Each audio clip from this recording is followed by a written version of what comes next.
CRPF personnel conducted last rites of K9 Rolo of 228BN in Sukma district of Chhattisgarh.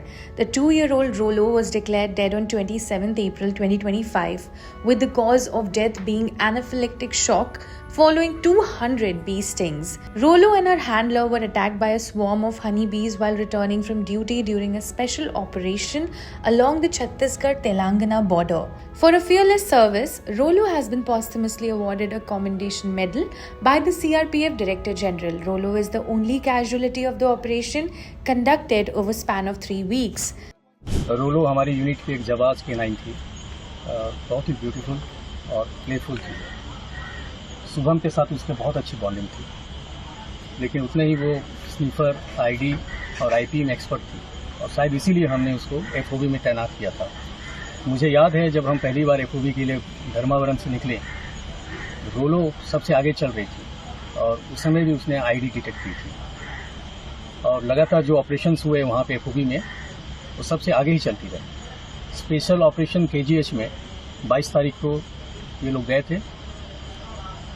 5 दिन लगातार 27 तारीख तक operation चला और सर्चिंग के दौरान अचानक कहीं से बी का झुंड आया और उसके ऊपर बाइट करना शुरू कर दिया।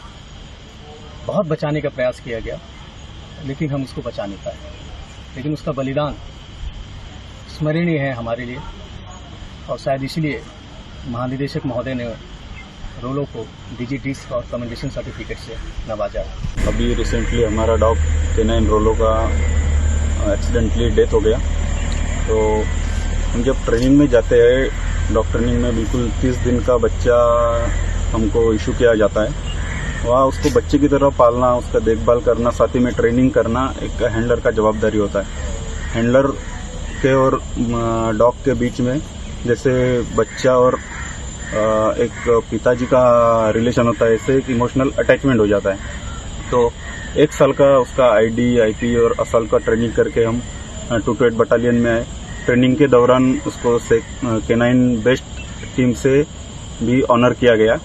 उसके बाद हम जैसे ही आए 228 बटालियन में बहुत सारे ऑप्स जैसे किए गए, जिसमें रोलो का बिल्कुल अहम भूमिका रहा। बहुत सारी आईडी से ट्रूप्स को बचाने के लिए रोलो ने अपनी भूमिका अदा की है। बहुत सी ड्यूटियों में अपने ट्रूप्स को सेफली लेके जाना और लेके आना एक अहम रोल डॉग रोलो का रहा है। उसके बाद रिसेंटली एक नक्सल विरोधी बहुत बड़ा केजीएच में ऑपरेशन चला है, उसमें भी डॉग रोलो को तैनात किया गया था, जिसमें डॉग रोलो ने अहम भूमिका निभाई अपने ट्रूप्स को आईडी से बचाने के लिए और एरिया को सर्च करने के लिए। उसमें बहुत अहम भूमिका थी। 22 तारीख से 25 तारीख तक बहुत सी दुर्गम परिस्थितियों का सामना करते हुए भी रोलो ने अपना ड्यूटी बिल्कुल चालाकी और चुस्ती से किया।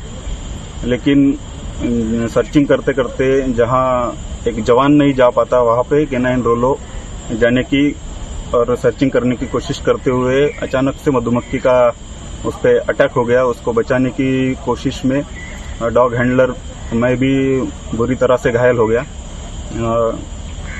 फिर भी उसको बचाने का सारे ऑफिसर्स द्वारा और जवानों द्वारा पूरा कोशिश किया गया। मौके पे फर्स्ट एड दिया गया। फिर भी जैसे मेडिकल फैसिलिटी में लाते लाते K9 रोलो की डेथ हो गई। हमको बहुत दुख होता है, जैसे हम डॉग को बिल्कुल बच्चों की तरह पालते हैं और उसके साथ इतना इमोशनल अटैचमेंट हो जाता है कि घर का बच्चा और डॉग, उसमें हम कभी ये नहीं करते कि कोई दूसरा है। Home Minister Amit Shah visited AIIMS Trauma Center, New Delhi and checked on the health of the security personnel injured in the 21-day-long anti-Naxal operation. Security forces carried out a 21-day-long anti-Naxalite operation called Operation Black Forest near Karegutalu Hill at the Chhattisgarh-Telangana border. Arms and ammunitions were also recovered by security forces in the operation. 31 मार्च 2026 तक जो माननीय गृह मंत्री जी ने प्रण लिया है, उस प्रण के प्रति हम लोग प्रतिज्ञाबद्ध हैं। केंद्रीय रिजर्व पुलिस बल, राज्य पुलिस के साथ मिल और अन्य केंद्रीय बलों के साथ मिलकर जो माननीय मंत्री जी का प्रतिज्ञा है उसको पूर्ण करेगा। ऐसा मुझे सिर्फ विश्वास ही नहीं, मुझे दृढ़ विश्वास है कि हम ये करेंगे। कितना बड़ा ऑपरेशन था, थोड़ा सा डिटेल बताएं सर। कितने नक्सलियों को हमने मारा, कितने इनामी थे और कितने बड़े नक्सली जो अभी भी वांटेड हैं बचे हुए हैं? अब तक 31 शव बरामद हो चुके हैं। लगभग जैसा बताया गया 1200 स्क्वायर किलोमीटर का एरिया है। हमारी जो आसूचना है और जो जानकारी है उसके मुताबिक और बहुत से नक्सली हैं जिनकी मृत्यु हुई है, पर शव कितना हम वहाँ रिकवर कर पाएंगे, जोग्राफिकल टेरेन में बहुत गर्मी है, बहुत गहरी खाई भी हैं, वह अभी कहना मुश्किल है। उनमें कौन कौन थे, कितने सीनियर थे, कितने जूनियर थे, इन 31 में से 28 की अब तक शिनाख्त की जा चुकी है। जो बच भी गए हैं उनको भी हम लोग ट्रैक कर रहे हैं और मुझे पूरा विश्वास है चूँकि अब इनका बड़ा दुर्ग खा गया है तो छोटे छोटी जो इनकी यूनिट्स हैं उनको हम बहुत जल्दी न्यूट्रलाइज कर लेंगे। कितने इस ऑपरेशन को हमने नाम क्या दिया था और कितने फोर्सेस की मदद ली गई थी? अगर हम पूरे ये ऑपरेशन ब्लैक फॉरेस्ट के नाम से हम लोगों ने इसको चलाया था। इसमें कोबरा, केंद्रीय रिजर्व पुलिस की कई अन्य बटालियंस और छत्तीसगढ़ पुलिस के डीआरजी, एसटीएफ, जिला पुलिस के लोग थे।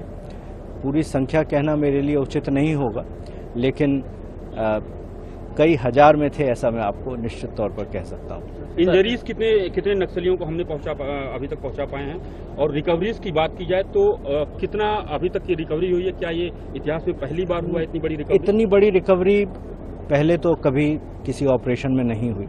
विशेष तौर पर जितने हथियार रिकवर हुए हैं और जिस प्रकार का एक्सप्लोसिव और बीजीएल शेल्स रिकवर हुए हैं, ये हम लोगों की बहुत बड़ी सफलता है।